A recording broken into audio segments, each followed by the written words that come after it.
Bonjour, je me présente, je suis Serge Gabriel. Aujourd'hui, je vais vous parler de mon mandat. Comme sujet, j'ai le Bitcoin et le cybercrime.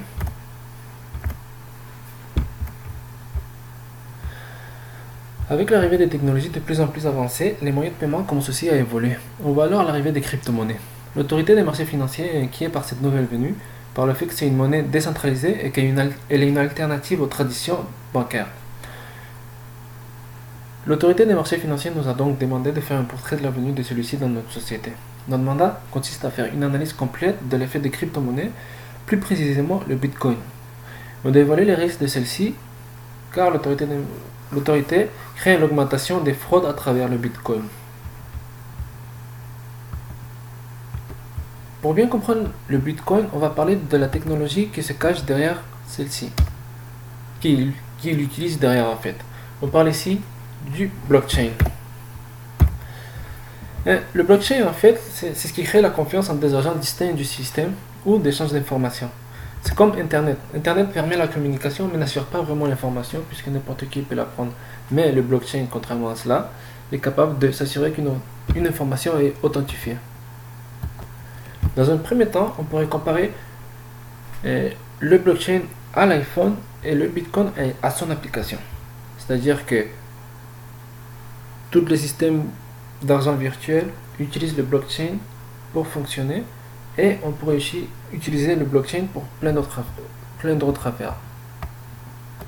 Le blockchain est un ensemble de blocs enchaînés où chaque bloc est une base de données contenant de l'information. Cette information est répliquée et redistribuée. Cela permet d'authentifier l'information car si une des copies est corrompue, non seulement on a une sauvegarde ailleurs, mais on peut toujours valider l'information qu'elle contient à travers ses pairs.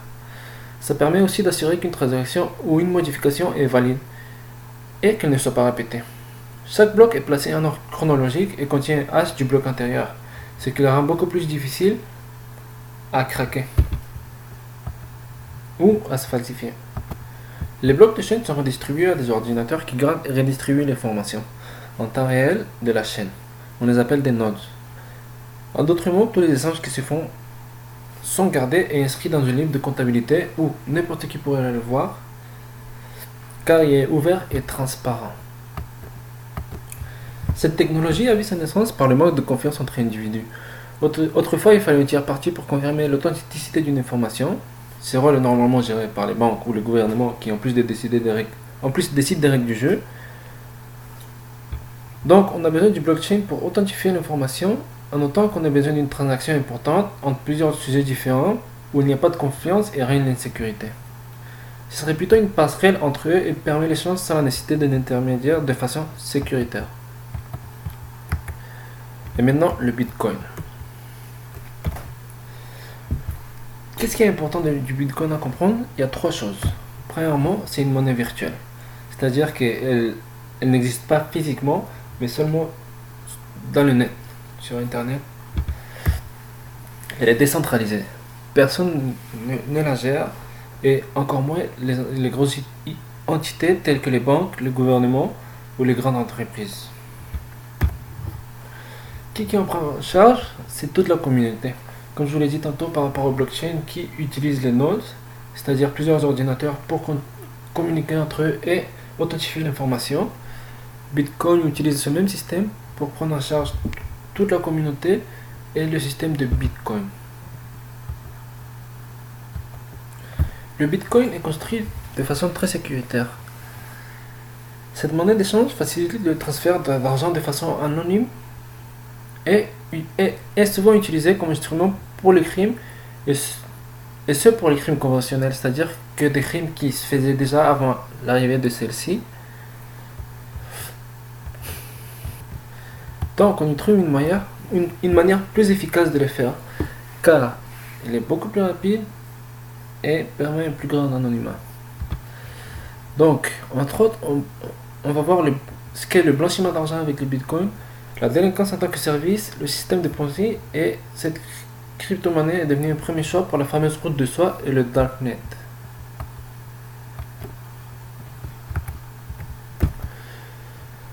Ouais, voilà. Donc je vais vous présenter le blanchiment d'argent, la délinquance en tant que service, le système de Ponzi et la route de soie, qui sont des phénomènes en expression grâce au Bitcoin.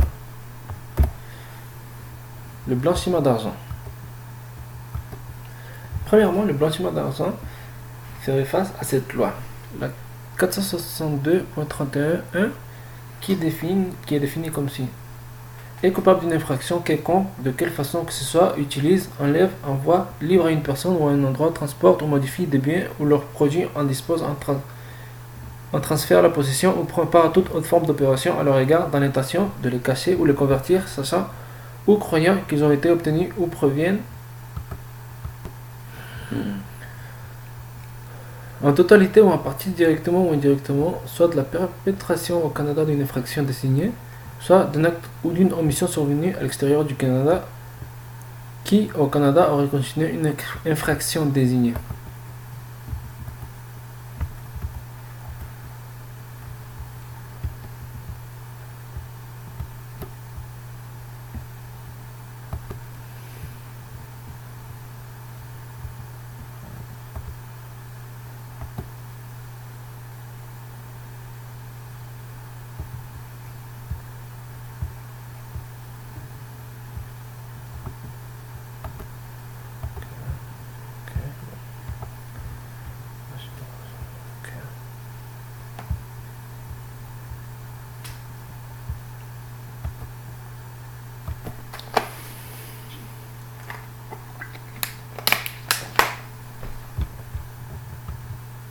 Risquait de se faire avoir en face à face.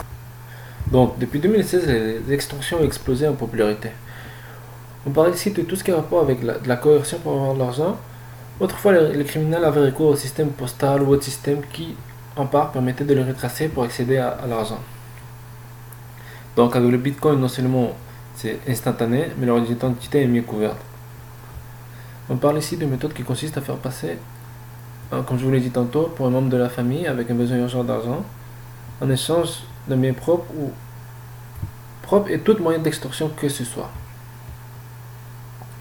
Les règlements en question ici, on parlerait de la 346.1 qui commet une extorsion quelconque sans justification ou excuse raisonnable et avec l'intention d'obtenir quelque chose par menace, accusation ou violence, et induit ou tente d'induire une personne, que ce soit ou non la personne menacée ou accusée, ou celle contre la violence est exercée, à accomplir ou à faire accomplir quelque chose. Aussi la 403.1 qui commet une infraction quelconque frauduleuse se fait passer pour une autre personne vivante ou morte, soit avec l'intention d'obtenir un avantage pour lui-même ou pour une autre personne, soit avec l'intention d'obtenir un bien ou un intérêt sur un bien. Le système de Ponzi est un système pyramidal frauduleux où les gens du haut de la pyramide sont rémunérés par les fonds donnés par les nouveaux entrants dans le système. Elle attire l'attention des gens par l'acquisition d'un grand montant d'argent rapidement. Les voleurs savent se déguiser et s'attaquent souvent aux injustices des banques, grandes entreprises ou des gouvernements. Ils étudient leurs victimes et investissent sur ceux-ci. C'est des vrais requins du monde. Ils vont viser des gens qui ont et veulent plus d'argent. Le Bitcoin ici est utilisé pour rester anonyme en toutes ces échanges frauduleux et permet d'être discret avec la spéculation sur sa valeur. Plusieurs personnes ne voient qu'un système pyramidal. En fait, le système de Ponzi, à la base, il est tout simplement illégal et le Bitcoin permet non seulement de l'utiliser car on reste anonyme, mais l'exploite très bien.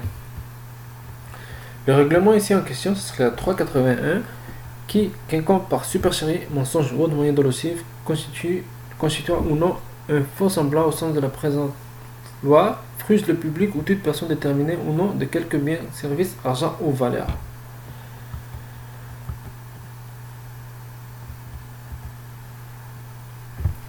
Maintenant pour la route de soie. La fameuse route de soie, en anglais on dit Silk Road, est un marché noir caché dans le web. On la retrouve dans le darknet qui lui utilise le réseau Tor. Elle permet à l'usager de naviguer de façon anonyme, sans aucun type de traçage. Ce marché clandestin offre tout type de services illégaux, tels que la vente d'armes, de drogue et de matériel pornographique. Et bien sûr, plein d'autres choses. Et en fait ici, le Bitcoin est utilisé principalement comme monnaie d'échange car elle permet l'anonymat. Ce n'est pas de ces crimes qu'on vient de voir car certains des actes qu'on a présentés se faisaient déjà avant l'arrivée d'Internet, et encore plus du Bitcoin ou n'importe quelle monnaie virtuelle. Tous ces crimes ont quelques points en commun. Pourquoi le Bitcoin? En fait, elle nous permet de rester anonyme. Le Bitcoin en soi n'est pas complètement anonyme puisqu'il est transparent et d'une manière ou d'une autre on pourrait finir par retracer quelqu'un, mais avec les bons outils, elle nous permettrait de rester anonyme, chose qui, dans tous les crimes que je vous ai présentés, ont en commun. Le service d'échange est efficace, il est carrément instantané et d'un bout à l'autre du monde. Rapide encore une fois. Et les limites ne constituent pas les frontières ne constituent pas une limite. De plus, aucun de nos gouvernements ne régit cette monnaie et ne doit se référer à aucune entité. Tout cela permet de faire un nombre illimité de transactions avec des comptes différents, sans être régulé et avec un minimum de pertes en frais ou en taxes. Parce que par exemple, le blanchiment d'argent, disons que pour blanchir de l'argent, on va utiliser 40% de l'argent même pour pouvoir effectuer l'activité au complet. Grâce au Bitcoin, les frais seraient toujours là, mais ils seraient beaucoup plus réduits. Comme je vous le disais un peu plus tôt, par rapport à la discrétion qu'il y a, en fait, avec des outils complémentaires, on serait capable de rester anonyme. Ce serait quoi nos outils ici? On aurait le mixage pour commencer, Tor et des applications comme CoinJoin. Munie de ces armes, cette crypto-monnaie serait un outil de plus qui permet de se dissimuler et permet aux crimes d'utiliser les bitcoins comme moyen d'échange. Dans un premier temps, on aurait, comme je vous l'ai dit, le mixage qui en fait consiste à c'est un service ou une application si vous voulez qui, avant d'envoyer l'argent directement à la personne, l'envoie à plusieurs personnes en fait. Il envoie partout, il envoie d'une personne à une autre pour finalement l'envoyer à la personne destinée. En faisant ça, il mélange la transaction car on ne saurait plus vraiment qui est la personne qui a envoyé l'argent. Envoyer l'argent car l'argent serait mêlé. Tor qu'on connaît déjà en fait. Tor à la base nous permet tout simplement de cacher notre adresse IP qui est déjà un bon début pour se dissimuler. La dernière c'est CoinJoin. CoinJoin fonctionne un peu comme le mixage, c'est-à-dire que au lieu de passer de compte en compte, il prendrait plusieurs comptes ensemble, plusieurs transactions qui s'effectuent par des comptes différents et avec le gros montant distribuer tout l'argent au destinataire voulu avec le montant qui est supposé de recevoir, mais sans savoir vraiment qui a envoyé l'argent.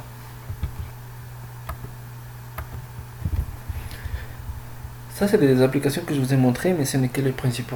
On a toutes sortes d'applications qui utilisent des systèmes différents ou des applications qui seraient synonymes de ça, de ces trois que je viens de vous présenter. Qui serait caché derrière tout ça? En fait, pour comprendre qui se cache derrière tout ça, le profil de cybercriminel serait assez général. Dans la plupart du temps, on aurait un groupe de gens derrière une entité. Alors, ce qu'on croit être une personne pourrait en fait être plusieurs personnes qui se cachent. Il y a des étapes avant de procéder au système d'échange. Et bien sûr, il faut des spécialistes dans chaque domaine. C'est-à-dire que pour le blanchiment d'argent, et pour blanchir l'argent, avant ça, il faut l'obtenir. Et pour l'obtenir, vous avez des gens qui ont travaillé d'une façon ou d'une autre pour l'avoir. C'est-à-dire que tout simplement, on va dire en vendant de la drogue. Et puis l'argent tombe finalement dans les mains du spécialiste technique, disons, qui lui va s'occuper de tous les comptes illégaux, mais pas illégaux, mais tous ces comptes et ces transactions dans le système de Bitcoin. On aurait aussi des organisations criminelles qui des fois paieraient pour le service. Et en réalité, la plupart d'entre eux ressemblent finalement à monsieur, madame, tout le monde. Donc n'importe qui qu'on voit dans la rue pourrait être frauduleux ou en fait un cybercriminel.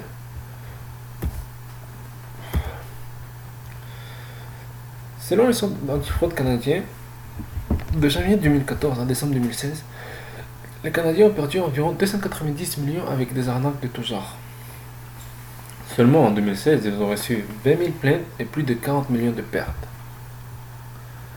Ça, c'est les montants qui ont été enregistrés parce que, bien sûr, ça, on essaie de rester discret et de les dissimuler, donc on n'a pas vraiment les vraies statistiques. On vient de voir le fonctionnement complet du Bitcoin et comment il est utilisé en tant qu'instrument pour l'échange d'argent illicite. On a pu voir le risque associé à celui-ci et comment il est utilisé avec d'autres services pour assurer la discrétion. De par sa décentralisation et anonymat, on comprend pourquoi il attire autant l'attention des criminels. Après une analyse, on a pu identifier quelques points importants qui nous permettent d'arriver à une solution. Il faut tenir compte que ces crimes durent et persistent depuis très longtemps et que l'utilisation du Bitcoin pour cela n'est qu'une façon parmi tant d'autres. La monnaie est décentralisée et n'est pas régulée. Elle ne peut donc pas être surveillée. Alors on comprend bien que le crime continuera d'avoir lieu, mais d'une autre façon et avec d'autres outils. Donc on recommande que la monnaie virtuelle soit régie par des réglementations aussi strictes que les vraies devises et les services d'échange devraient avoir un registre approprié. Dans ce cas-là, on irait chercher quelque chose d'international vu que la monnaie n'a pas de frontières. Donc, pour conclure, en quelque sorte, le Bitcoin est une technologie innovante. Elle amène une nouvelle façon de gérer l'argent. Le monde cherche à s'adapter aux nouveaux venus inconnus qui apportent une manière de faire totalement différente. Les attributs décentralisés et anonymes de la crypto-monnaie la rendent intéressante pour les criminels. Par contre, on remarque que ce phénomène n'est pas nouveau. En d'autres mots, même avec l'absence de monnaie virtuelle, les transactions illégales liées à celui-ci avaient et auraient encore lieu. Le Bitcoin rapporte au monde tout en donnant aux organisations criminelles. Avec l'avenue d'une régulation pour cette monnaie, on ne pourrait dissiper cela, mais on pourrait limiter les contre-effets de la loi au niveau monétaire. Pour ma part, ce serait tout. Merci de votre attention.